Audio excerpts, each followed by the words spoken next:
ก็เห็ดยังกินใหญ่นี่เห็ดยังกินแรงนี่ สิหัวซีนหมู กดสินหมูใส่ยังล่ะ นี่ดี ร่วมบ่ ร่วมมีใส่บักเบือใส่เฮ็ด เป็นอีหยังอันอันแดงๆอ่ะ หัวหอม โอ้ยสิขัวป้าไว้ให้ดวกเบิ่น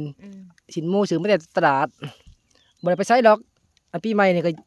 อายุในสวนคือเก่านี่แหละอยู่สวนให้อยู่สวนมันเขาข้างนี้ก็ปิ้งอันนั้นปิ้งสินหมูกันมื้ออื่นอันวางแผนไปแล้วมื้ออื่นนี่มื้ออื่นวางแผนไว้ว่าสิซื้อเอาปลานิ่นเดี๋ยวก็กระปุ่นมาผัดก็ได้เผาได้มื้ออื่นนี่แต่มื้อแรกแล้วเข้าลาวมื้อแรกเข้าดาวขามปี เดี๋ยวเราไปกินมื้ออื่น มื้อนี้วันที่31มื้อวันที่1ขามปี เป็นปี2568 ผมสิเก่าแล้วบัดนี้ ปีนี้68 68ปีนี่ปีหน้าก็ ปีหน้ 69 พศ 2028 2028 บัดนี้แม่นบ่ ใช่แม่น 26ต่อโอ้นี่2025บัดนี้ 2026 บอกขามปีเนาะ 2026 ว้าสิแข็งแท้แก่ แต่ก็มื้ออื่นก็สิบ่ได้อยู่และบืนบ่ได้อยู่ก้นมันซอยลูกบืนเพราะว่าสิไปเวียกแล้วก็สิไปปลงศพเอื้อยเสียอยู่บ้านแช่ระบ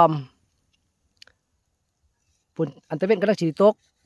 ผู้บ้านเฮาว่าซั่นซะบางทีทางนั้นความเจ็บความเป็นความตายนี่ไผก็บ่อยากพบบ่อยากพ้อแต่ว่าไผก็หลีกบ่ได้ตั้งแต่เพิ่นอยู่บนฟ้าเพิ่นก็ยังหลีกบ่ได้คือกันอันความตายบอกอีหยังมนุษย์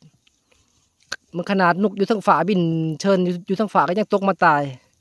อันคนเฮามื้อนึงเขาก็ต้องตายบ่ตายซากก็ตายไว้อันชีวิตมันเป็นอนิจจังเขาว่า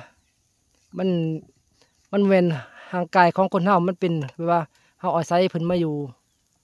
เพิ่นเอิ้นกลับมื้อใดคือได้กลับมื้อนั้น มันบ่หูมือเป็นมือตาย เฮาฮู้ตั้งแต่มื้อเกิดตั้งแต่มื้อเฮาตายเฮาบ่ฮู้